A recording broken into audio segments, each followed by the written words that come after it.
بسم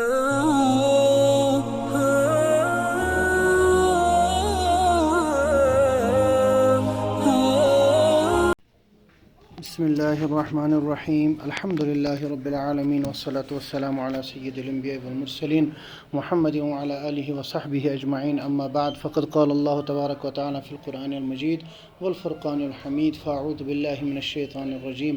بسم الله الرحمن الرحيم. واضرب لهم مثل الرجلين جعلنا لأحدهما جنتين من أعناب وحففناهما بنخل وجعلنا بينهما زرعا كلتا الجنتين آتت أكلها ولم تظلم منه شيئا وفجرنا خلالهما نهرا وكان له ثمر فقال لصاحبه وهو يحاوره أنا أكثر منك مالا وأعز نفرا. صدق الله مولانا العظيم وصدق رسوله النبي الكريم ونحن على ذلك لمن الشاهدين والشاكرين والحمد لله رب العالمين. محترم سامعین کرام اور طلباء اعزام، تاخیر کے لیے معذرت. میں ایک کام سے گیا تھا، مدرسے کے کام سے، لیکن وہاں زیادہ ٹائم لگ گیا. کل ہم نے سورہ کہف شروع کی تھی اور سورہ کہف میں اصحاب کہف کا تذکرہ آ گیا تھا. اس کے بعد اللہ تبارک و تعالیٰ نے آگے دو مثالیں بیان فرمائی ہیں، باغ والے کی مثال اور اس کے بعد پھر دنیاوی زندگی کی مثال. یہ جو آیت نمبر 32 ہے، آیت نمبر 32، اس میں اللہ تبارک و تعالیٰ نے دو آدمیوں کی مثال بیان فرمائی ہے. ایک آدمی کے پاس اللہ تبارک و تعالیٰ کا دیا ہوا مال و دولت تھا، بہت زیادہ اللہ نے اس کو عطا کیا تھا. اور دوسرا جو بندہ تھا وہ اس کے پاس زیادہ کچھ تھا ہی نہیں. تو وہ بندہ اس سے کہنے لگا کہ بس دیکھ، جو اللہ نے تجھے دیا ہے یہ سارا کا سارا اللہ کا دیا ہوا ہے، اس لیے اللہ کا شکر اس کے اوپر کر، اور جو اللہ نے دیا ہے اس پہ ماشاء اللہ کہہ. تو وہ تھوڑا تکبر کرنے لگا، وہ تھوڑا کیا نام ہے اس کو غرور ہوا اس کے اوپر.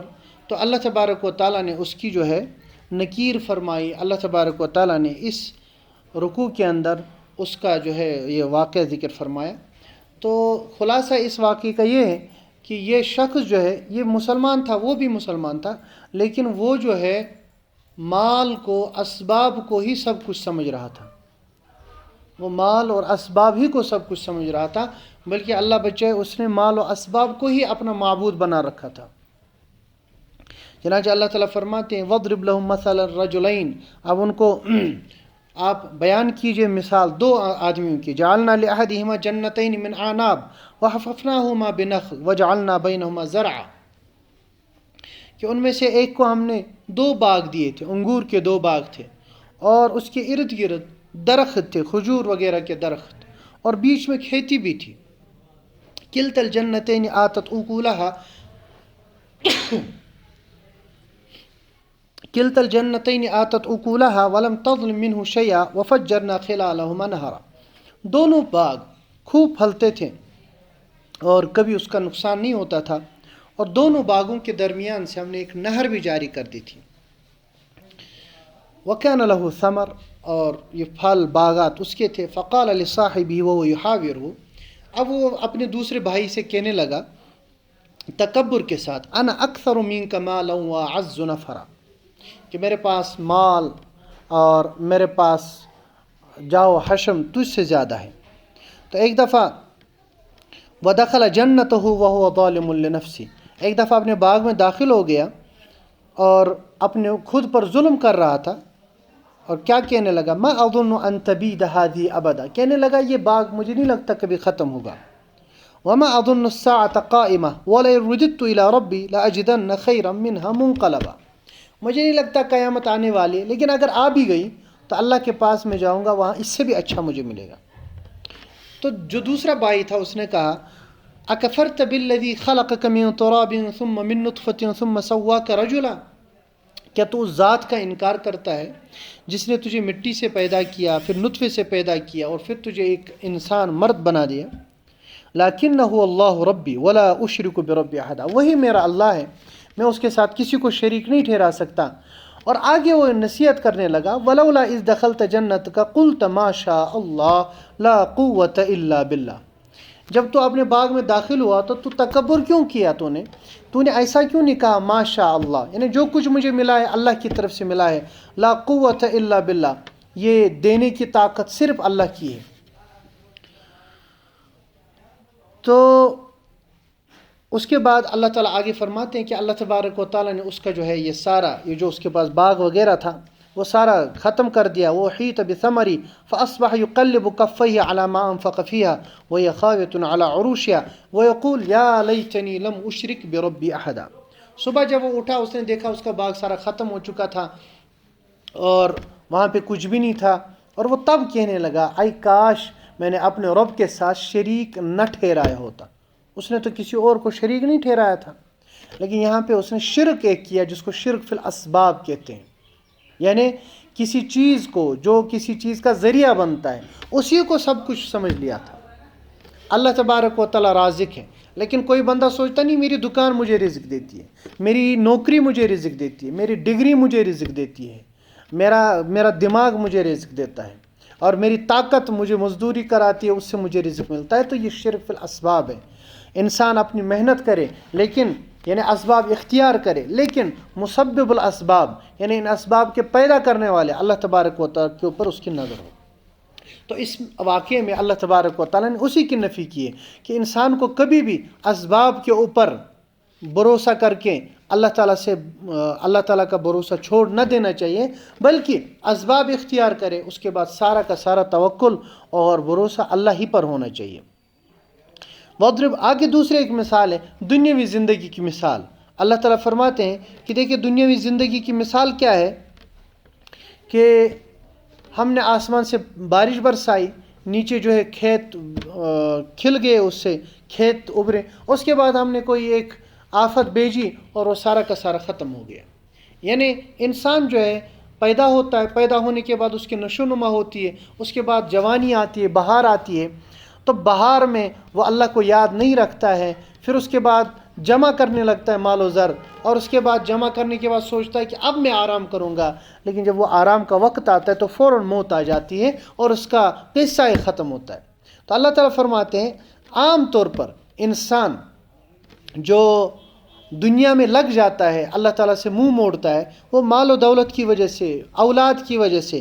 اللہ تعالیٰ فرماتے ہیں المال والبنون زینت الحیات الدنیا، آیت نمبر 46 میں، کہ مال اور بیٹے یہ دنیاوی زیب و زینت ہے، دنیاوی زندگی کی زیب و زینت ہے، تو یہ دنیا میں کام آتے ہیں۔ والباقیات الصالحات خیر عند ربک ثوابا وخیر عملا، اور باقیات الصالحات باقی رہنے والی چیزیں وہ زیادہ بہتر ہے، یعنی جو آپ کے لیے وہاں باقی رہیں گی۔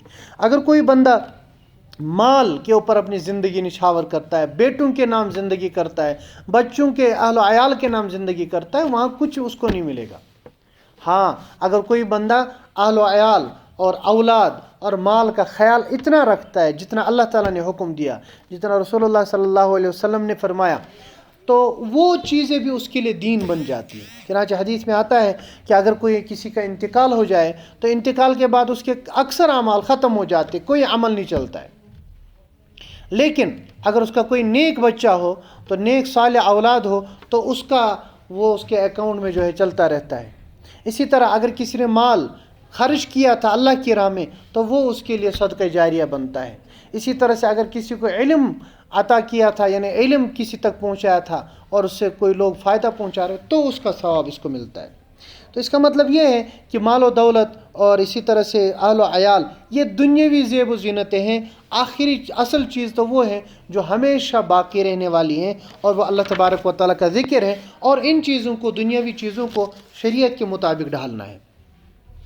آگے پھر اللہ تبارک و تعالیٰ نے ابلیس اور حضرت آدم علیہ السلام کا قصہ دوبارہ ذکر فرمایا، اور اس میں بھی اسی طرح اشارہ ہے کہ دیکھو یہ مادیت اور یہ کیا نام ہے میٹیریلزم، اس کی کوئی حیثیت نہیں اللہ تبارک و تعالیٰ کے یہاں۔ شیطان اتنا پاورفل تھا کہ آدم اور انسان اس کے سامنے کوئی حیثیت نہیں رکھتا۔ شیطان چاہتا ہے تو وہ اڑتا ہے، شیطان چاہتا ہے کسی کے خون میں داخل ہوتا ہے، شیطان چاہتا ہے سمندروں کو پار کر سکتا ہے، اللہ تعالیٰ نے یہ طاقت دی ہے۔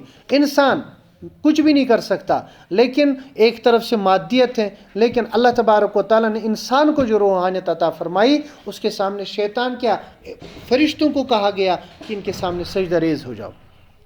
تو وہی تذکرہ اللہ تعالیٰ نے پھر فرمایا. میں نے کل سنایا تھا کہ سورہ کہف میں اللہ تبارک و تعالیٰ نے جتنے بھی تذکرے فرمائے اور جتنے بھی مثالیں دی ہیں وہ سب کی سب روحانیت اور مادیت یعنی اسپریچولیٹی اور اس کے ساتھ ساتھ میٹیریلزم اسی کے ارد گرد گھومتی ہے کہ ان دو کا ٹکراؤ ہمیشہ دنیا میں رہا ہے، ہمیشہ رہے گا، لیکن اللہ تبارک و تعالیٰ روحانیت ہی کو ہمیشہ اللہ تبارک و تعالیٰ فتح دیتے ہیں.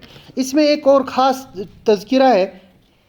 اللہ تعالیٰ نے فرمایا کان من الجن، یہ جو ابلیس تھا یہ فرشتہ نہیں تھا، یہ جنات میں سے تھا، لیکن فرشتوں کے ساتھ رہ کے بہت سارے ان کی عادات اس نے جو ہے اپنا لی تھی. آگے اللہ تبارک و تعالیٰ نے پھر حضرت موسیٰ اور حضرت خضر علیہ السلام کا تذکرہ فرمایا ہے. بڑا مشہور واقعہ ہے، بخاری شریف وغیرہ کے اندر بھی اس کی تفصیل ہے کہ ایک دفعہ حضرت موسیٰ علیہ نبینا علیہ السلام قوم میں خطاب فرمائے تھے. تو یہ وہی مشہور موسیٰ ہے جن کا تذکرہ آپ ہر جگہ پڑھتے ہیں، یعنی بنی اسرائیل کے جو اولو العزم پیغمبروں میں سے تھے. تو انہوں نے خطبے کے دوران کسی نے پوچھا کہ حضرت اس وقت دنیا میں سب سے بڑا عالم کون ہے؟ تو حضرت موسیٰ نے کہا میں ہوں، اور تھے بھی وہی. کیوں؟ کیونکہ وقت کا پیغمبر جو ہوتا ہے وہ دنیا کے اندر کائنات کے اندر سب سے بڑا عالم ہوتا ہے. تو انہوں نے فرمایا میں. تو اللہ تبارک و تعالیٰ کو یہ جواب گرچہ درست تھا لیکن اللہ تبارک و تعالیٰ کو پسند نہیں آیا. اللہ تبارک و تعالیٰ کو پسند نہیں آیا کہ انہوں نے اس وقت میری طرف علم کی نسبت کیوں نہیں کی. ان کو علم کی نسبت اپنی طرف نہیں کرنی چاہیے تھی بلکہ میری طرف کرنی چاہیے تھی. تو اللہ تعالیٰ نے حضرت موسیٰ سے کہا کہ آپ نے ایسا کیا کیا، آپ نے ایسا کس طرح کہا؟ تو پھر اللہ تعالیٰ نے فرمایا کہ دنیا میں اور ایک انسان بھی ہے جو آپ سے بھی زیادہ علم رکھتا ہے، آپ ان کے پیچھے جائیں اور ان سے آپ علم حاصل کریں. تو اللہ تعالیٰ نے فرمایا کہ دیکھو آپ اس طرح چلے جاؤ اور سامنے ایک جگہ دو دریا ملتے ہوں گے، دو سمندر ملتے ہوں گے، وہاں پہ ایک میرا بندہ رہتا ہے، بڑا نیک صالح بندہ ہے، اس کے پاس تم کچھ ٹائم گزارو. تو اسی کا تذکرہ ہے آیت نمبر 60 سے. اور پھر اس میں وہ 3 واقعے بھی آئے تھے، یعنی 3 مشہور قصے بھی اس میں آگے، اس کے اوپر بھی تھوڑا میں بولوں گا. تو آیت نمبر 60 میں وَإِذْ قَالَ مُوسَىٰ لِفَتَاهُ لَا أَبْرَحُ حَتَّىٰ أَبْلُغَ مَجْمَعَ الْبَحْرَيْنِ أَوْ أَمْضِيَ حُقُبًا. حضرت موسیٰ نے اپنے نوجوان سے جو ان کے خادم تھے، روایت میں آتا ہے حضرت یوشع بن نون علیہ السلام وہ تھے. تو ان سے کہا کہ بھائی ہم چلتے رہیں گے، یعنی سفر کے لیے نکلے اور اپنے لیے ایک جو ہے ٹوکری سی لی، اس ٹوکری کے اندر بنی ہوئی مچھلیاں رکھی تاکہ ان کو جو ہے ہم کھا لیں، اور اس کے ساتھ ساتھ وہ اللہ تعالیٰ نے نشانی بھی رکھی تھی. تو انہوں نے وہ چلے، اور چلنے کے بعد حضرت یوشع سے کہنے لگے کہ ہم چلتے رہیں گے جہاں پہ 2 سمندر 2 دریا یعنی 2 سمندر آپس میں ملتے ہیں، مجمع البحرین، وہاں تک، یا اگر ہمیں وہ نہیں ملتا ہے تو ہم سالوں چلتے رہیں گے. اس کا مطلب یہ ہے کہ طالب علم جو ہوگا اس کو ہمیشہ سفر کے لیے تیار رہنا چاہیے. یعنی یہ علم کا سفر جو ہے یہ وقتی سفر نہیں ہوتا ہے، بلکہ علم کی کوئی انتہا نہیں. لہٰذا طالب علم کے سفر کی بھی کوئی انتہا نہیں ہونی چاہیے کہ بس جی میں نے یہ ڈگری کر لی، میں نے یہ کتاب پڑھ لی تو میرا علم ختم. نہیں، طالب علم وہ ہوتا ہے جو عمر کے آخری حد تک علم حاصل کرتا رہے. فرماتے ہیں اب جب چلے آگے، چلتے چلتے ایک جگہ آرام کیا، اور آرام کرنے کے وقت وہ جو مچھلی تھی یعنی یوشع بن نون کے پاس اس میں کیا نام ہے ٹوکری میں، تو اچانک اس کے اوپر کچھ پانی سا گر گیا، اور وہ اس مچھلی نے جو بنی ہوئی مچھلی تھی اس نے چھلانگ لگائی پانی کے اندر، اور پانی کے اندر تیر کے چلی گئی. حضرت یوشع کو بڑا شوق لگا، یہ کیا ہوا؟ اور اس کے بعد انہوں نے سوچا کہ میں حضرت موسیٰ کو بتاؤں گا، لیکن مسئلہ یہ ہو گیا کہ وہ بتا نہیں سکے، ان کو بھول ہو گئی. اب جب وہ وہاں سے چلے گئے، قرآن کہتے ہیں فلما جاوزا، اب جب وہاں سے چلے گئے اس جگہ سے جہاں پہ رکنا تھا، لیکن ان کو پتہ نہیں چلا. قال لفتاه آتنا غدانا، کہا بھائی ذرا کھانے کے لیے کچھ لاؤ. لقد لقینا من سفرنا هذا نصبا، اس سفر میں تو ہمیں بڑی تھکاوٹ ہوئی. یہاں پہ علماء نے لکھا ہے کہ جب وہ منزل تک پہنچے تھے تب تک کوئی تھکاوٹ نہیں تھی، تب تک کوئی بھوک نہیں تھی، لیکن جب منزل کراس کر لی تو اس کے بعد تھکاوٹ ہونے لگی، اس کے بعد بھوک. طالب علم کو بھی ہمیشہ یہ سوچنا چاہیے کہ جب تک مجھے منزل نہیں ملتی تب تک میں نہ تھکوں گا نہ مجھے بھوک لگے گی. تو آگے فرماتے ہیں قال ارأیت اذ اوینا الی الصخرہ. اب حضرت یوشع کہتے کہ آپ کو میں بتلانا بھول گیا جب ہم اس چٹان کے پاس تھے فانی نسیت الحوت، وہیں تو میں مچھلی بھول گیا تھا اور شیطان نے مجھے بلا دیا، ورنہ میرا ارادہ تھا آپ کو بتاؤں گا. اور یہ بڑا تعجب والا قصہ تھا. تو حضرت موسیٰ نے کہا چل پھر واپس چلتے. وہیں پہ وہی تو قال ذلک ما كنا نبغي، وہی تو وہ جگہ ہے جس کی ہمیں تلاش تھی. فرتد على آثارهما قصصا، پھر وہ واپس اسی راستے پہ چڑھے. اللہ تعالیٰ فرماتے فوجد عبدا من عبادنا، وہاں پہ انہوں نے ہمارے بندوں میں سے ایک بندے کو دیکھا پایا. آتیناہ رحمتا من عندنا، جس کو ہم نے اپنی طرف سے رحمت بھی عطا کی تھی اور اس کو خاص علم بھی عطا کیا تھا. وعلمناہ من لدنا علما، اس کو ہم نے اپنی طرف سے علم عطا کیا تھا. یہاں پہ من لدنا علم جو کہا نا، تو اس سے علماء نے لکھا ہے کہ علم لدنی یعنی وہ علم جو اللہ تبارک و تعالیٰ اپنی طرف سے عطا فرمائے، جو بغیر محنت کے انسان کو حاصل ہوئے، وہ الگ علم ہوتا ہے. تو ان کو وہ علم اللہ تبارک و تعالیٰ نے عطا فرمایا تھا. اس کے بعد کیا ہوا، حضرت موسیٰ ان سے کہنے لگے، استاد صاحب کے سامنے کہنے لگے هل اتبعک علی ان تعلمنی مما علمت رشدا، جو اللہ تعالیٰ نے آپ کو فہم و فراست، علم، معرفت عطا کیا ہے، کیا آپ مجھے وہ سکھائیں گے؟ تو حضرت خضر نے فرمایا انک لن تستطیع معی صبرا، آپ میرے ساتھ صبر نہیں کر پائیں گے. ان کو اللہ تبارک و تعالیٰ نے مکاشفہ کے ذریعے سے پہلے ہی بتا دیا تھا. ان کو یعنی یہ اللہ تبارک و تعالیٰ نے پہلے ہی خبر کر دی تھی، اور اللہ تعالیٰ اس پہ قادر ہے. اور آگے حضرت خضر کہنے لگے وَكَيْفَ تَصْبِرُ عَلَى مَا لَمْ تُحِطْ بِهِ خُبْرًا، جس چیز کی آپ کو خبر ہی نہیں اس پہ آپ صبر کیسے کر سکتے ہیں؟ یعنی ایسی چیزیں ہونے والی ہے جس کا آپ کو علم نہیں، جس کے اوپر جس کی آپ کو خبر نہیں، تو آپ صبر کیسے کریں گے؟ تو حضرت موسیٰ کہنے لگے ستجدنی انشاء اللہ صابرا ولا اعصی لک امرا، انشاءاللہ آپ مجھے صبر کرنے والا پائیں گے اور میں کسی معاملے میں آپ کی نافرمانی نہیں کروں گا. یہاں پہ پتہ چلا طالب علم جب اپنے استاد کے پاس جائے تو استاد سے ادب کے ساتھ بات کرے، اور استاد کی جو شرائط ہیں وہ طالب علم کو ماننی چاہیے. بہرحال آگے پھر وہ دونوں چلتے رہے.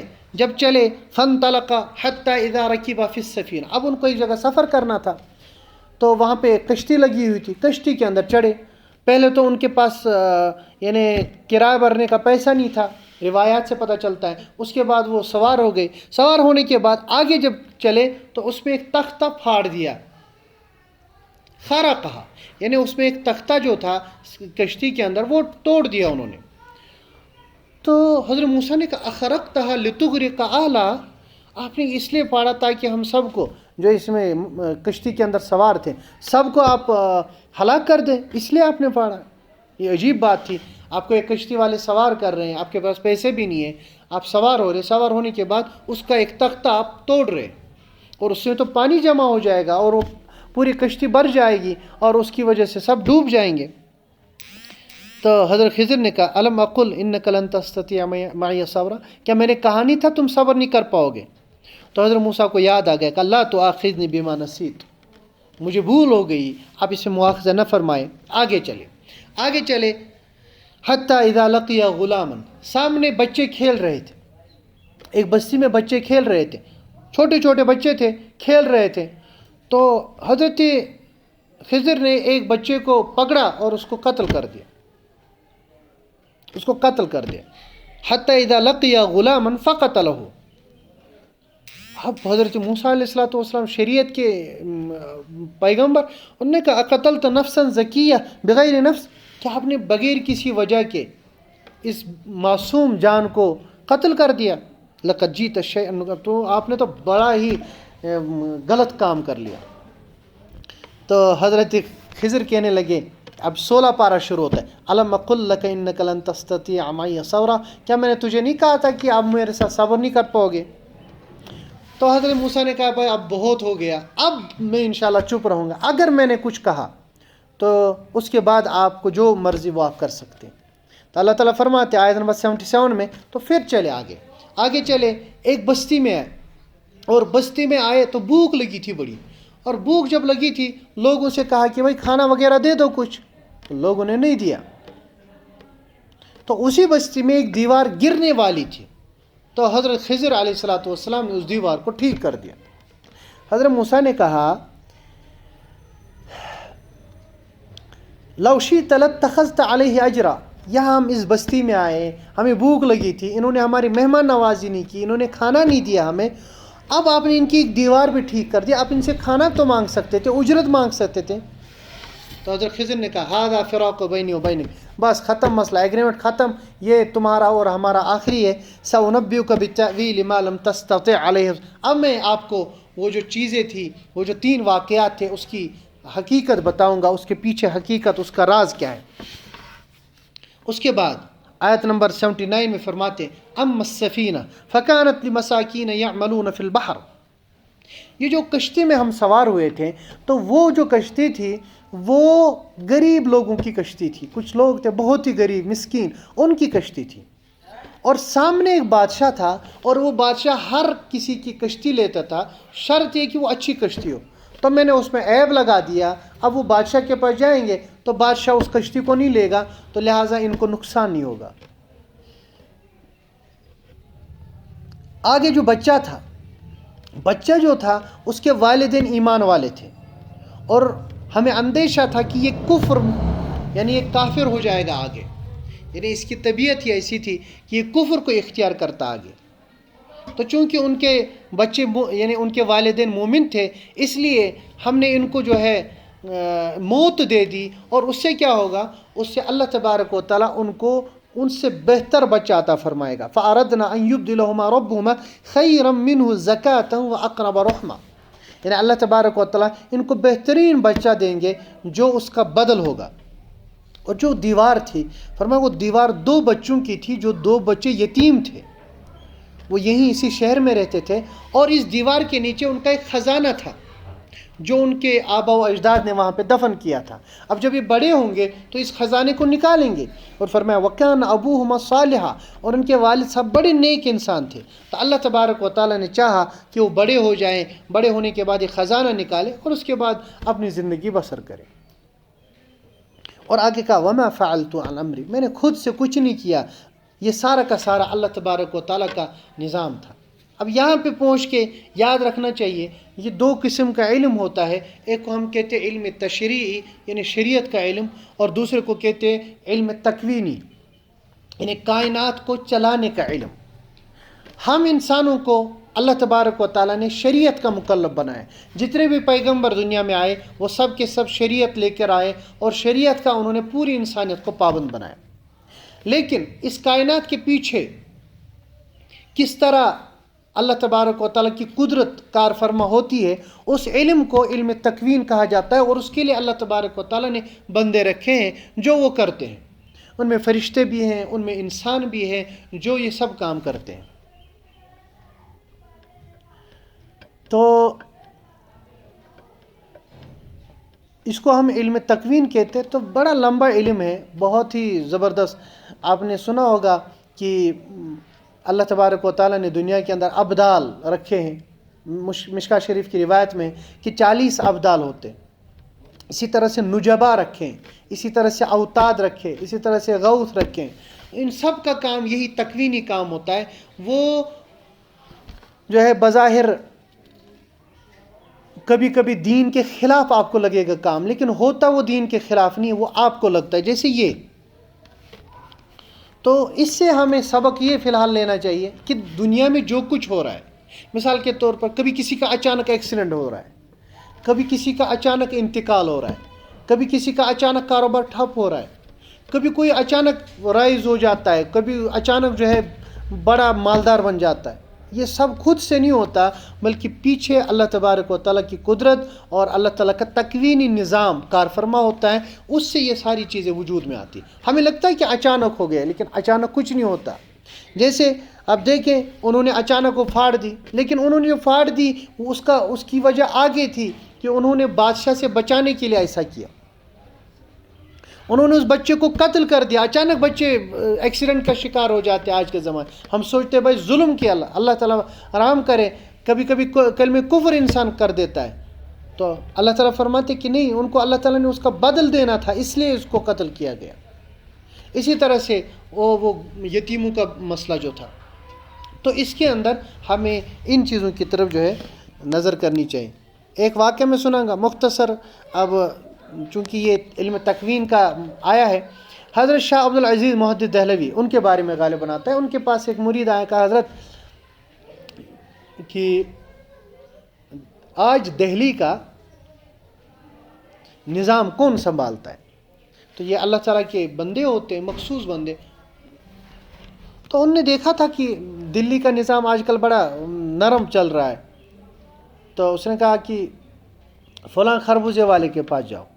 تو اس خربوزے والے کے پاس گیا اور اس سے کہا بھائی ذرا خربوزہ دے دو. اس نے کہا ٹھیک ہے جی دیکھ لو. اس نے دیکھا، اس نے تھوڑا سا کھایا، کہا یہ تو پھیکا ہے، دوسرا دے دو. دوسرا کٹوایا، وہ بھی دیکھا، چکھ لیا، پھینکا. سارے خربوزے جتنے ریڑھی پہ رکھے تھے سارے خربوزے چکھ لیے، اور چکھنے کے بعد کہا نہیں یہ پھیکے، مجھے نہیں چاہیے، پیسے واپس دو. تو اس نے کہا لے لیجیے. تو یعنی اتنی نرمی تھی. پھر ایک زمانہ آیا بڑا سخت، یعنی دلی کے اندر بڑا سخت کنٹرول ہونے لگا. وہ مرید پھر سے شاہ عبدالعزیز کے پاس آیا اور عرض کیا حضرت آج کون چلا رہا ہے، ذرا مجھے اس بارے میں کچھ بتائیں. تو انہوں نے فرمایا کہ دہلی جامع مسجد کے نیچے ایک سکہ ہے جو پانی بیچ رہا ہے. تو اس زمانے میں پانی بھی بیچا کرتے تھے، جس طرح منرل واٹر ہے تو وہ ٹھنڈا پانی بوتلوں میں یعنی دیا کرتے تھے. تو وہ گیا ان کے پاس، کہا کہ ذرا پانی دے دو، کہا پیسے دے دو. اس نے کہا ٹھیک ہے یہ لے لو. جیسے ایک دن ہم مثال کے طور پر ایک دن ہم دے دیا، تو اس نے ایک گلاس پانی دیا، اس نے پیا اور پینے کے بعد یار یہ تو اچھا پانی نہیں ہے، دوسرا دے دو. اس نے اٹھایا چپت اور مارا، کہا مجھے کیا خربوزے والا سمجھ رکھا ہے تو نے. تو ان کا اثر، یعنی یہ جو لوگ ہوتے جن کو ہم رجال الغیب کہتے ہیں، یعنی ایسے لوگ جو اللہ تبارک و تعالیٰ جن کو نارملی ایکسپوز نہیں کرتے، یہ جو لوگ ہوتے ہیں یہ اللہ تعالیٰ انہی کے ذریعے سے کائنات جو ہے چلاتے ہیں، اور اللہ تبارک و تعالیٰ نے ان کے ذمے یہ سب امور رکھے ہوتے ہیں. اس کی طرف اشارہ ہوتا ہے حضرت خواجہ خضر علیہ الصلاۃ والسلام کے واقعے سے. اب یہ خواجہ خضر ولی تھے، پیغمبر تھے، یہ کیا تھے، یہ لمبی تفصیل ہے. بس اتنا یاد رکھیں کہ اللہ تبارک و تعالیٰ کے بہت ہی نیک صالح بندے تھے، چاہے پیغمبر تھے یا نہیں تھے. بڑی تفصیل ہے، انشاءاللہ اللہ نے چاہا کبھی اگر ہم نے مکمل یعنی آہستہ آہستہ تفسیر پڑھی آگے تو اس میں انشاءاللہ وضاحت کے ساتھ بتائیں گے کہ یہ ان کے اوپر بڑی تحقیق ہے، بڑی ریسرچ ہوئی ہے. تو یہ اس میں بھی دیکھیں، اس میں اس طرح یعنی ہمیں ایک سبق ملتا ہے کہ جو بھی دنیا کے اندر امورات ہوتے ہیں ان کے پیچھے اللہ تعالیٰ کا تکوین، اللہ تبارک و تعالیٰ کا نظام کار فرما ہوتا ہے، گرچہ ہمیں سامنے نہیں دکھتا. آگے پھر آیت نمبر 83 سے ذوالقرنین کا واقعہ ہے. یہ ذوالقرنین کا واقعہ جو ہے یہ بھی مادیت اور روحانیت والا واقعہ ہے. کہ میں نے کہا تھا کہ 3 سوال انہوں نے پوچھے تھے، وہ یہود کے ذریعے سے مشرکین مکہ نے. ایک روح کے بارے میں پوچھا تھا، اصحاب کہف کے بارے میں، اور ذوالقرنین کے بارے میں. اللہ تعالیٰ فرماتے ہیں وَيَسْأَلُونَكَ عَنْ ذِي الْقَرْنَيْنِ، آپ سے ذوالقرنین کے بارے میں سوال پوچھتے ہیں. ذوالقرنین ایک بادشاہ تھے، بہت ہی نیک صالح بادشاہ تھے.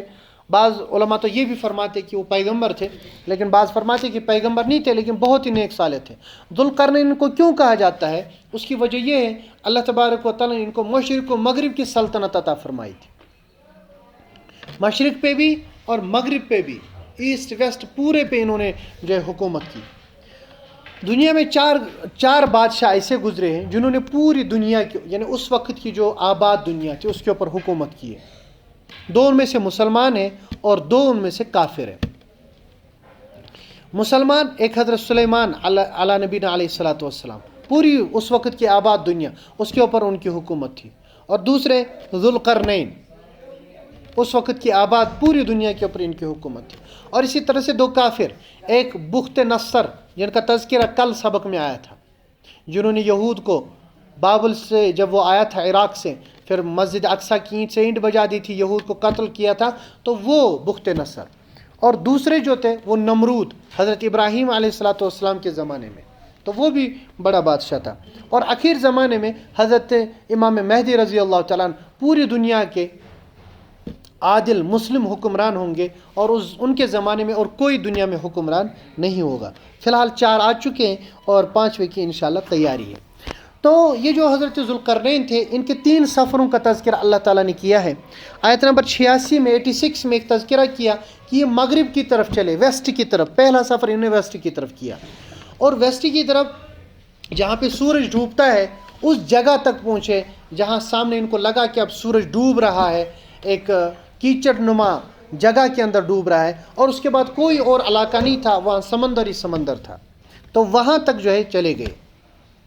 اور اسی طرح سے دوسرا انہوں نے سفر جو کیا وہ ایسٹ کی طرف انہوں نے کیا تھا، وہ مشرق کی طرف انہوں نے سفر کیا. اور یہ مشرق کی جو طرف سفر جو کیا تھا ایسی جگہ تک پہنچے تھے، ایسی جگہ تک جہاں لوگوں کے پاس مکانات بھی نہیں تھے بلکہ وہ سرنگوں میں رہا کرتے تھے. اور اس کے بعد انہوں نے ایک تیسرا سفر کیا، تو بعض مفسرین فرماتے ہیں یہ انہوں نے شمال کی طرف سفر کیا تھا.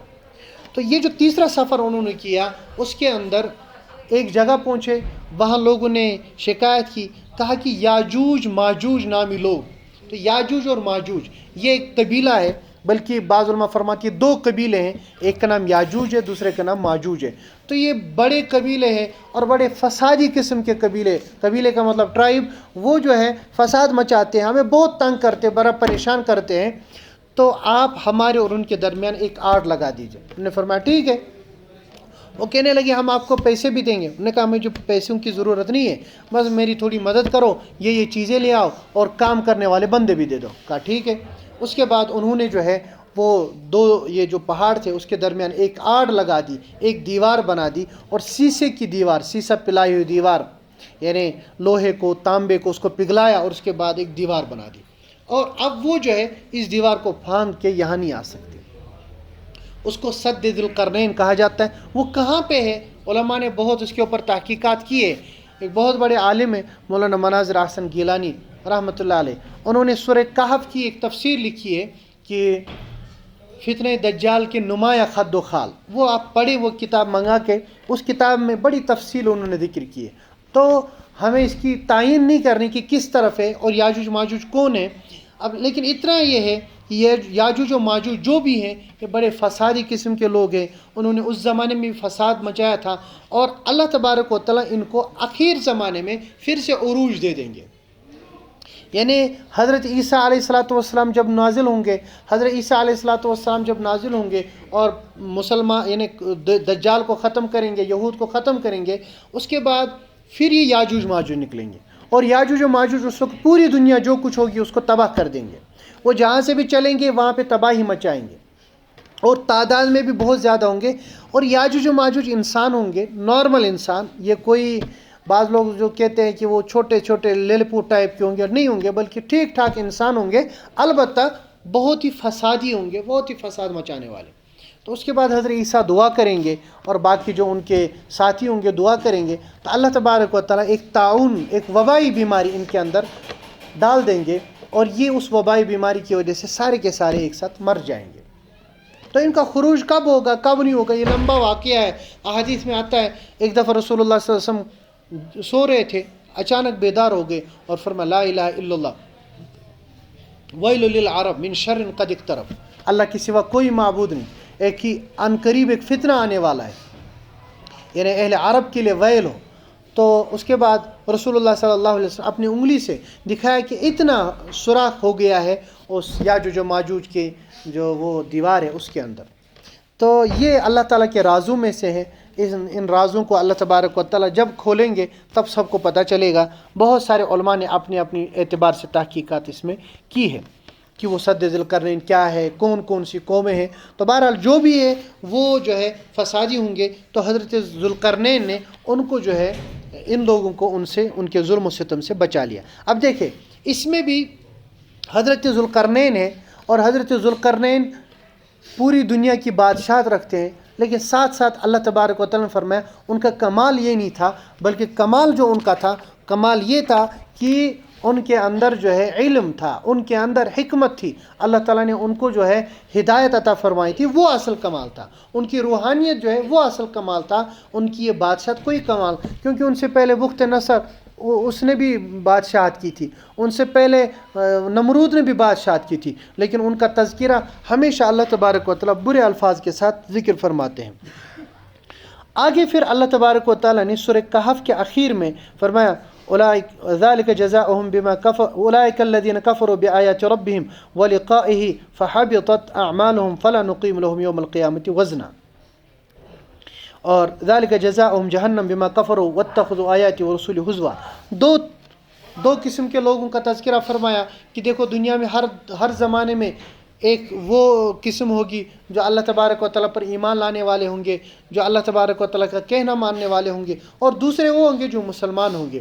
کفار ان کے لیے ہمیشہ ان کے اعمال، ان کی کوئی حیثیت نہیں ہوگی، ان کے کسی عمل کا کوئی وزن اللہ تعالیٰ کے یہاں نہیں ہوگا۔ اور اس کے برخلاف جو نیک انسان ہوں گے، اعمال والے ہوں گے، جن کے اندر ایمان بھی ہوگا اور اعمال صالح بھی ہوں گے، اللہ تعالیٰ فرماتے ہیں انہی کے لیے ہمیشہ اللہ تبارک و تعالیٰ جنات اور باقی چیزوں کے وعدے فرمائیں گے۔ اور آخری آیت میں فرمایا 110ویں آیت، قل انما انا بشر مثلکم یوحی الی انما الہکم الہ واحد، آپ فرما دیجئے کہ میں بھی تم جیسا کہ انسان ہوں۔ اس سے پتہ چلا نبی، پیغمبر، وقت کا رسول وہ انسان ہوتا ہے، البتہ انسانوں میں سب سے بہترین ہوتا ہے۔ یوحی الی، ان کی طرف اللہ تعالیٰ کا پیغام پہنچایا جاتا ہے۔ آگے اللہ تعالیٰ فرماتے فمن کان یرجو لقاء ربی فلیعمل عملا صالحا ولا یشرک بعبادت ربی احدا، کہ جو بندہ سرخ روئی چاہتا ہے، جو انسان یہ چاہتا ہے کہ وہ کامیاب ہو جائے، اس کے لیے 3 شرطیں ہیں۔ شرط نمبر 1 کہ وہ ایمان والا ہو، شرط نمبر 2 اعمال صالحہ کرتا ہو، اور طریقہ نبی کریم صلی اللہ علیہ وسلم کے طریقوں کے مطابق کرتا ہو، اور اعمال کے اندر کسی قسم کا ریا، کسی قسم کا دکھلاوا نہ کرتا ہو، تو وہی انسان کامیاب ہوگا۔ پھر آگے سورہ مریم ہے۔ سورہ مریم یہ مکی صورت ہے، اس کے اندر 98 آیتیں ہیں، یعنی 98 آیتیں ہیں اور 6 رکوع ہیں۔ سورہ مریم کا نام مریم اس وجہ سے ہے کیونکہ اس میں حضرت مریم علیہ السلام کا تذکرہ ہے، حضرت عیسیٰ کی جو والدہ تھی ان کا تذکرہ ہے، تو اس لیے اس سورت کو سورہ مریم کہا جاتا ہے۔ سورہ مریم کو جو ہی شروع کیا تو یہاں پہ حضرت زکریا علیہ السلام کا تذکرہ فرمایا۔ حضرت زکریا کے بارے میں فرمایا آیت نمبر 3 میں، اذ نادا ربہ نداء خفیا قال رب انی وہن العظم منی واشتعل الرأس شیبا ولم اکن بدعائک رب شقیا۔ حضرت زکریا نے دعا کی اللہ تعالیٰ کی بارگاہ میں، اور دعا کیا کی؟ دعا کے لیے فرمایا 3 چیزیں۔ اذ نادا ربہ نداء خفیا، اللہ تبارک و تعالیٰ سے دعا کی چپ چپ کے، یہ نہیں کہ آپ کو دعا مانگنی ہے دوسروں کو ڈسٹرب کرو، دعا مانگنی ہے دوسروں کو پریشان کر رہے ہو، کہ دوسرا بچہ یعنی دوسرا انسان نماز پڑھ رہا ہے، اس کی نماز بھی ضائع ہو رہی ہے، اس کی نماز بھی خراب ہو رہی ہے، نہیں، نداء خفیہ، آپ اللہ کو پکارے، اللہ تعالیٰ آپ کی دل کی آواز سنتا ہے۔ تو ایک تو ندا ہونی چاہیے خفی، نمبر 1۔ نمبر 2 کہا انی وہن العظم منی، میں بوڑھا ہو چکا ہوں، یہ میری ہڈیاں جو ہے یعنی کمزور ہو چکی ہے، واشتعل الرأس شیبا، اور میں بوڑھا ہو چکا ہوں۔ تو دوسری چیز اپنی کمزوری کا یعنی اپنی عاجزی کا اظہار ہونا چاہیے۔ تیسری چیز ولم اکن بدعائک رب شقیہ، اے اللہ میں دعا جو آپ سے کرتا ہوں تو مجھے امید ہے کہ آپ دعا میری قبول فرمائیں گے۔ 3 اور چوتھی چیز وہ پھر آگے دعا انہوں نے فرمائی، اور دعا کیا کی تھی؟ دعا انہوں نے یہ نہیں کی اے اللہ مجھے ایسا بچہ دے جو میری پراپرٹی کو آگے چلائے، مجھے ایسا بچہ دے جو میرے بزنس کو آگے چلائے، نہیں، فرمایا ایسا بچہ دے یرثنی ویرث من آل یعقوب واجعلہ رب رضیہ، اے اللہ ایسا بچہ دے جو ہمارا علمی وارث ہو، جو ہماری نبوت کا وارث ہو، جو ہمارے خاندانی نبوت کا جانشین ہو، ایسا وارث ہمیں دے دیجیے، ایسا بچہ ہمیں دیجیے۔ تو 4 دعائیں ہیں، چار چیزیں ہیں کہ انسان جب دعا کرے تو اللہ تبارک و تعالیٰ سے دل میں گڑ گڑا کے دعا کرے، اگر زبان سے بھی ادا کرے لیکن اصل دعا دل کی دعا ہے۔ نمبر 2 اپنی عاجزی کا اظہار کرے، یا اللہ میں کچھ بھی نہیں، میری کوئی حیثیت نہیں، کیونکہ جب انسان اپنی حیثیت مٹا دیتا ہے تب جا کے اللہ تبارک و تعالیٰ اس کو بلندی عطا فرماتا ہے۔ اور تیسری چیز اللہ تبارک و تعالیٰ سے دعا کرے، اور دعا کرتے وقت اللہ تبارک و تعالیٰ کی قبولیت، دعا کی قبولیت کا یقین ہو۔ تو 3 چیزیں، اور پھر دعا کیا کرے؟ جائز دعا کرے، یہ نہیں کہ ناجائز دعا جو جائز ہی نہیں ہے، بہت ساری دعائیں کی جاتی ہیں بہت ہی ناجائز قسم کی دعائیں، تو وہ نہ کرے۔ تو 4 چیزیں دعاؤں میں مد نظر رکھنی چاہیے۔ پھر دیکھیں حضرت زکریا کی عمر 120 سال، اور ان کی اہلیہ کی عمر 97 سال یا بعض میں 93 سال، 93 یا 97 سال. کیا اس عمر میں کسی کا بچہ پیدا ہو سکتا ہے؟ یعنی مادی دنیا میں، ہماری اس دنیا میں ایسا ناممکن لگتا ہے، لیکن اللہ نے دعا سن لی، اللہ تعالیٰ نے قبول فرمائی، اور اللہ تعالیٰ نے فرمایا اِنَّا نُبَشِّرُكَ بِغُلَامٍ اسمہ یحییٰ، ایسے بچے کی ہم آپ کو بشارت دیتے ہیں جس کا نام بھی ہم ہی متعین کریں گے، یحییٰ اس کا نام ہوگا، لم نجعل لہ من قبل سمیہ، اس سے پہلے اس نام کا کوئی بندہ ہی نہیں دنیا میں گزرا ہے، پہلا بچہ ہے جس کا نام یحییٰ ہوگا. اب حضرت زکریہ کو جب دیکھا کہ میری دعا قبول ہونے لگی اور آثار بھی لگ رہے، تو انہوں نے فرمایا کہ اللہ کس طرح ہوگا یہ، کیونکہ کیا ہمیں پھر سے جوانی ملے گی، میری اہلیہ کو پھر سے جوانی ہوگی، تو پھر جوان ہو کے ہمیں بچہ پیدا ہوگا. اللہ تعالیٰ نے فرمایا، یہ حضرت زکریہ کہنے لگے انا یکون لی غلام وکانت امراتی عاقرہ وقد بلغت من الکبر عتیہ. اللہ تعالیٰ نے فرمایا ایسا ہی ہوگا کہ جیسا اللہ تعالیٰ چاہتے ہیں. وہ ربک علی ہین، آپ کا رب کہتا ہے یہ میرے لیے آسان ہے. وقد خلقتک من قبل ولم تک شیئا، میں نے تجھے بھی تو پیدا کیا تھا تو کچھ تھا ہی نہیں، جب تجھے نتھنگ سے تھنگ بنا دیا تو تجھ سے اب انسان کا نکالنا کون سا مشکل ہے میرے لیے. تو حضرت زکریہ اور آگے بڑھ کر یا اللہ اب علامت تو کچھ بتا دیجئے. اللہ تعالیٰ نے فرمایا کہ علامت یہ ہے کہ 3 دن تک تجھے روزہ رکھنا ہے، لیکن روزہ کیا؟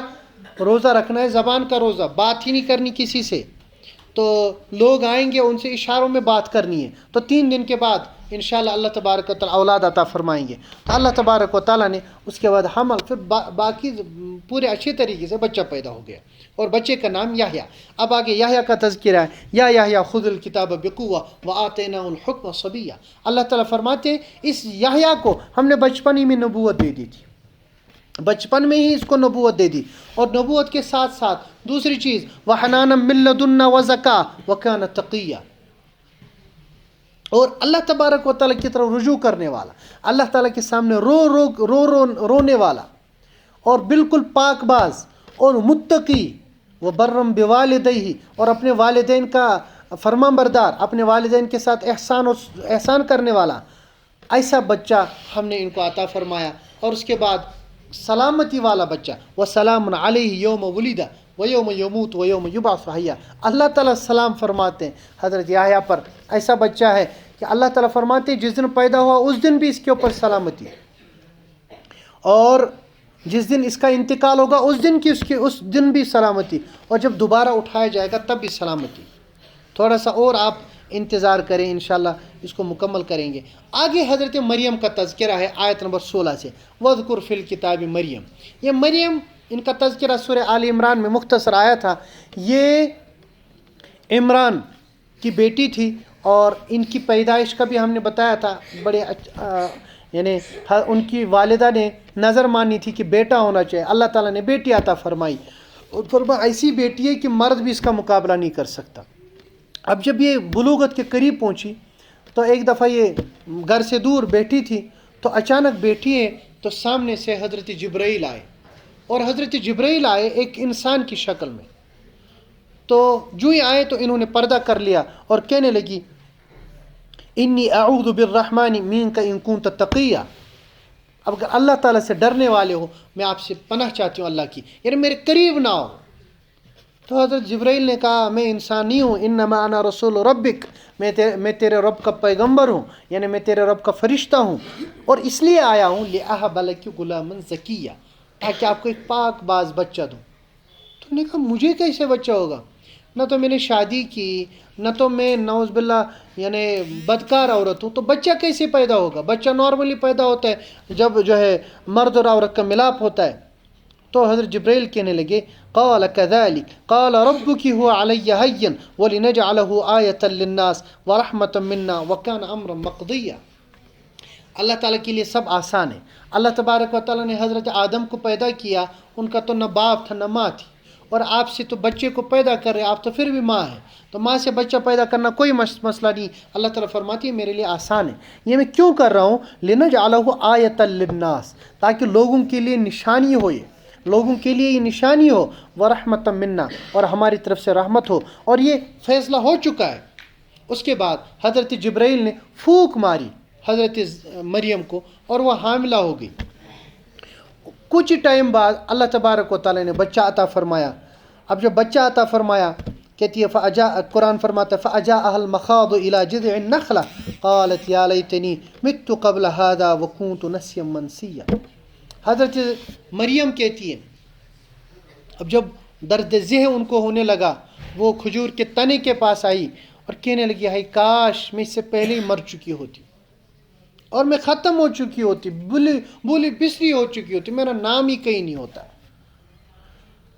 تو دو وجہ سے، ایک تو درد ذہ کی وجہ سے کہ بہت ہی سخت قسم کا درد ہوتا ہے اس لیے انہوں نے ایسا کہا، یا سوچا کہ کل بدنامی ہوگی، لوگ کہیں گے بھائی بچہ کہاں سے آ گیا، تو اس لیے انہوں نے ایسا کیا. تو اللہ تعالیٰ نے فرمایا کہ کوئی پریشانی نہیں ہے. اللہ تبارک و تعالیٰ نے وہیں پہ وہ جب بچہ پیدا ہو گیا حضرت عیسیٰ، وہیں پہ ایک درخت اگا اور اس کھجور کے درخت تھا، پانی کا چشمہ بھی پھوٹا، تو دونوں چیزیں انہوں نے کھائی. اس لیے کہا جاتا ہے کہ کھجور بہت ہی مقوی غذا ہے، خاص طور پر پریگننسی میں. اللہ نے فرمایا فَكُلِي وَاشْرَبِي وَقَرِّي عَيْنًا. اس کے بعد اللہ تعالیٰ نے فرمایا اگر آپ کو کوئی انسان دیکھے، انسان کوئی پوچھے کہ بھئی یہ کیا ہوا ہے، تو کہنا انی نذرت للرحمن صوما، کہ میں روزے سے ہوں. تو میں نے کہا تھا روزہ ان کے زمانے میں بات کا روزہ بھی ہوتا تھا، یعنی بات نہیں کرتے تھے. تو بہرحال وہ جب آئی اپنی قوم کے پاس، اپنے لوگوں کے پاس، یہود تھے، تو یہود نے کہا اوہو اب تو ہمیں پتہ چلا یہ تو بڑی گڑبڑ عورت ہے. اور کہنے لگے کچھ جو اچھے لوگ تھے کہنے لگے یا اخت ہارون ما کان ابوک امرأ سوء وما کانت امک بغیہ، تیرے خاندان والے تو ایسے نہیں تھے، تو نے یہ کیا کر دیا. حضرت مریم جو تھی پاک دامن عفیفہ تھی، ان کا روزہ تھا، انہوں نے اشارہ کیا بچے کی طرف، اور بچے کی طرف اشارہ کیا تو نے کہا بچے سے کیسے بات کریں گے. اللہ تعالیٰ نے اس بچے کو گویائی دی، بچے نے بات کرنی شروع کر دی. اور دیکھیں کیا کہا بچہ، کیا کہتا ہے، اور زائی بچ انی عبداللہ، میں اللہ کا بندہ ہوں، میں اللہ کا بندہ ہوں، میں اللہ کا بیٹا نہیں ہوں جیسا عیسائی کہتے، میں اللہ نہیں ہوں کیونکہ پھر پیدا ہی نہیں ہوتا میں، تو میں اللہ کا بندہ ہوں. آتانی الکتاب، اللہ تعالیٰ نے مجھے کتاب دی ہے کیونکہ انجیل ملی. وجعلنی نبیہ، اللہ تعالیٰ نے مجھے نبوت دی ہے. وجعلنی مبارکا اینما کنت، اللہ تعالیٰ نے مجھے بابرکت بنایا ہے. وأوصانی بالصلاة والزکاة ما دمت حیا، اور مرتے دم تک پوری زندگی اللہ تعالیٰ نے نماز زکوٰۃ کا مجھے حکم کیا ہے. اس کا مطلب مرتے دم تک کسی سے کوئی نماز وغیرہ ساقط نہیں ہوتی. جو ایسا کہتے ہیں وہ سب کے سب جھوٹے اور دجال ہیں.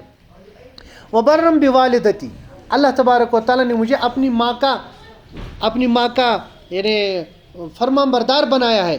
ولم یجعلنی جبارا شقیا والسلام علی یوم ولدت و یوم، یعنی لمبی تقریر اس بچے نے کی، اس بچے نے لمبی تقریر کی، اور اللہ تبارک و تعالیٰ نے اس کو ذکر فرمایا جس میں 8 بڑی اہم چیزوں کا تذکرہ ہے.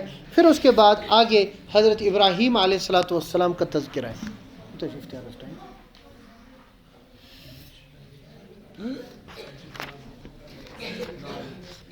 بس سورہ مریم کو مکمل کریں گے. پھر آگے حضرت ابراہیم کا تذکرہ ہے. حضرت ابراہیم علیہ السلام کا تذکرہ آپ نے پیچھے سنا کہ بابل عراق کے رہنے والے تھے، ان کے والد بت پرست تھے. تو انہوں نے سمجھانے کی کوشش کی، کہنے لگے لم تعبد ما لا يسمع ولا يبصر ولا يغني عنك شيئا، اے میرے والد آپ ایسوں کی پرستش کیوں کرتے ہیں جو نہ سنتے ہیں نہ دیکھتے ہیں اور نہیں آپ کو کوئی کام وہ کر سکتے ہیں. اور اس کے بعد کہنے لگے انی قد جاءنی من العلم ما لم یأتک فاتبعنی اہدک صراطا سے، مجھے اللہ نے علم عطا فرمایا، اس کی رہنمائی میں آپ چلے اور شیطان کی آپ عبادت نہ کریں. شیطان کی عبادت کا کیا مطلب؟ جو غیر اللہ کی عبادت کرتا ہے در حقیقت وہ شیطان ہی کی عبادت کرتا ہے، کیونکہ شیطان ہی اس کو سجاتا ہے اللہ کے علاوہ کی عبادت کرنا. اس کے بعد حضرت ابراہیم کو دھمکیاں ملنے لگی. والد نے کہا اراغب انت عن آلہتی یا ابراہیم، اے ابراہیم کیا تم اعراض کرتے ہو ہمارے معبودوں سے؟ اگر آپ نہیں رکے لئن لم تنتہی لارجمنک، تمہیں سنسار کروں گا، تمہیں سنسار کروں گا. وہجرنی ملیہ، اور کہا کہ یہاں سے دور ہو جاؤ. تو حضرت ابراہیم نے واپس کچھ نہیں کہا سلام علیک، تم پر ساستغفر لک ربی، تمہارے لیے میں اللہ تبارک و تعالیٰ سے استغفار کروں گا. پیچھے اس کا تذکرہ آیا تھا. اللہ تبارک و تعالیٰ نے حضرت ابراہیم کو آنکھوں کی ٹھنڈک اولاد عطا فرمائی. حضرت اسحاق وہ بھی پیغمبر، حضرت اسماعیل وہ بھی پیغمبر، حضرت اسحاق کے بیٹے یعقوب وہ بھی پیغمبر، حضرت یعقوب کے بیٹے حضرت یوسف وہ بھی پیغمبر. اور پیغمبروں کا سلسلہ اللہ تعالیٰ نے فرمایا کہ آپ اپنے خاندان کو چھوڑ رہے ہو، لیکن میں آپ کو ایسا خاندان عطا کر رہا ہوں جس خاندان کو رہتی دنیا تک یاد رکھا جائے گا. اس کا مطلب اگر کوئی انسان دین کے لیے اپنے گھر کو، اپنے خاندان کو چھوڑ دیتا ہے تو اللہ تبارک و تعالیٰ اس کو اس سے بہتر گھر اور اس سے بہتر خاندان عطا فرماتا ہے. اس کے بعد حضرت موسیٰ کا بھی تذکرہ ہے، اس کے بعد حضرت اسماعیل کا تذکرہ ہے، اس کے بعد حضرت ادریس کا تذکرہ ہے. ان کا تذکرہ پہلے آ چکا ہے. حضرت ادریس کے بارے میں فرماتے ہیں انہ کان صدیقا نبیّا. حضرت ادریس پہلے وہ پیغمبر ہے جنہوں نے سلا ہوا کپڑا پہنا. اس سے پہلے لوگ کھالے پہنتے تھے تو انہوں نے سلائی کی کپڑے کی اور اس کے بعد پہنا. یہ وہ پہلے انسان ہیں جن کو اللہ تبارک و تعالیٰ نے لکھنے کا علم عطا فرمایا تھا. اس سے پہلے لکھنے کا کوئی علم نہیں تھا، اللہ تعالیٰ نے ان کو عطا فرمایا. حضرت ادریس وہ پہلے انسان ہیں جن کو اللہ تبارک و تعالیٰ نے یہ سب اور بھی ایک تیسرا علم اللہ تعالیٰ نے ان کو فرمایا تھا. تو یہ اس کے بعد اللہ تعالیٰ فرماتے ہیں فَخَلَفَ مِن بَعْدِهِمْ خَلْفٌ أَضَاعُوا الصَّلَاةَ وَاتَّبَعُوا الشَّهَوَاتِ فَسَوْفَ يَلْقَوْنَ غَيًّا. یہ پیغمبروں کی جماعت ہے، ان کے جانشین اچھے تھے، ان کے بعد اور لوگ آئے. پھر ایک جماعت آئی جو ناخلف تھے، جو ایسے لوگ تھے جو نکمے تھے. اور نکموں کی دو علامتیں فرمائی. نکما اور برا جانشین کون ہوتا ہے؟ اضاعوا الصلاۃ، جو نمازوں کو ضائع کرے، واتبعوا الشہوات، خواہشات کی اتباع کرے. تو جن انسانوں کے اندر یہ دو چیزیں ہوں گی کہ نمازوں کو ضائع کرتے ہیں اور شہوات کی اتباع کرتے ہیں، جو ان کا نفس کہتا ہے وہی کرتے ہیں، اللہ تعالیٰ فرماتے ہیں کہ یہ ناخلف لوگ ہیں، یہ ایسے لوگ ہیں جو برے جانشین ہیں. پھر آگے اللہ تبارک و تعالیٰ نے تذکرہ فرمایا، یہ جو جنت ہے یہ جنت متقیوں کو ملتی ہے، یہ ہر کسی کو نہیں ملتی ہے. اور آگے فرمایا آیت نمبر 71 میں وَإِن مِّنكُمْ إِلَّا وَارِدُهَا كَانَ عَلَىٰ رَبِّكَ حَتْمًا مَّقْضِيًّا. کیا ہر کسی انسان کو جہنم سے گزرنا پڑے گا؟ میدان محشر اور جنت، اس کے درمیان جہنم ہوگی اور اس کے اوپر پل صراط ہوگا. پل صراط کے اوپر سے ہر کسی کو گزرنا ہے. اسی کو کہا ہر کسی کو جہنم سے گزر کے جانا ہو. اب جس کا ایمان جیسا ہوگا، احادیث میں آتا ہے کچھ لوگ بجلی کی طرح چل کے جائیں گے، جس طرح لائٹ تیز چلتی ہے اسی طرح سے وہ چلیں گے. کچھ لوگ کرالنگ کر کے چلیں گے، کچھ لوگ پاؤں پیدل چلیں گے، کچھ لوگ سوار ہو کے چلیں گے، کچھ اللہ بچائے وہیں پہ گر جائیں گے. اللہ تعالیٰ فرماتے ثم ننجی الذین اتقوا، ہم ان لوگوں کو بچائیں گے جو متقی ہوں گے. ونذر الظالمین فیہا جثیا، اور جو ظالم ہوں گے، جو کافر ہوں گے، جو غیر متقی ہوں گے، ان کو اسی کے اندر داخل کر دیا جائے گا. آگے اللہ تبارک و تعالیٰ نے اس صورت کے آخر میں ایک اور آیت میں پڑھتا ہوں، بس اسی کے اوپر اختتام کرتے ہیں. وہ ہے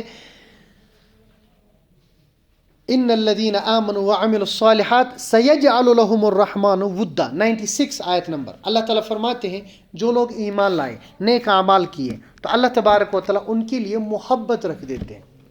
اس کا کیا مطلب یہ ہے، حضرت حدیث میں آتا ہے کہ جب اللہ تبارک و تعالیٰ کسی بندے سے محبت کرتے، حضرت جبرائیل کو فرماتے ہیں جبرائیل فلاں بندے سے میں محبت کرتا ہوں. وہ جبرائیل فرشتوں کے پاس آتے کہ میں فلاں سے محبت کرتا ہوں. وہ فرشتے نیچے انسانوں کے پاس آ کے ان کے دلوں میں ڈالتے ہیں فلاں سے محبت کرو. تو اس لیے خود بخود محبت ہو جاتی ہے. کس سے؟ جو انسان نیک ہو، جو انسان صالح ہو، جو متقی ہو. اور اس کے برخلاف اللہ تبارک و تعالیٰ جس سے بغض رکھتے ہیں، اللہ تعالیٰ اوپر اعلان کر دیتے ہیں، نیچے انسانوں تک وہ بات پہنچ جاتی ہے اور لوگوں کے دل میں خود بخود اس کے خلاف بغض. آپ سوچیں جو اللہ کے نیک صالح اولیاء ہیں، ہمارے یہاں کشمیر کی بات کریں، حضرت سلطان العارفین ہے، شیخ حمزہ مخدوم، حضرت امیر کبیر ہے، سید علی حمدانی، حضرت شیخ العالم ہے.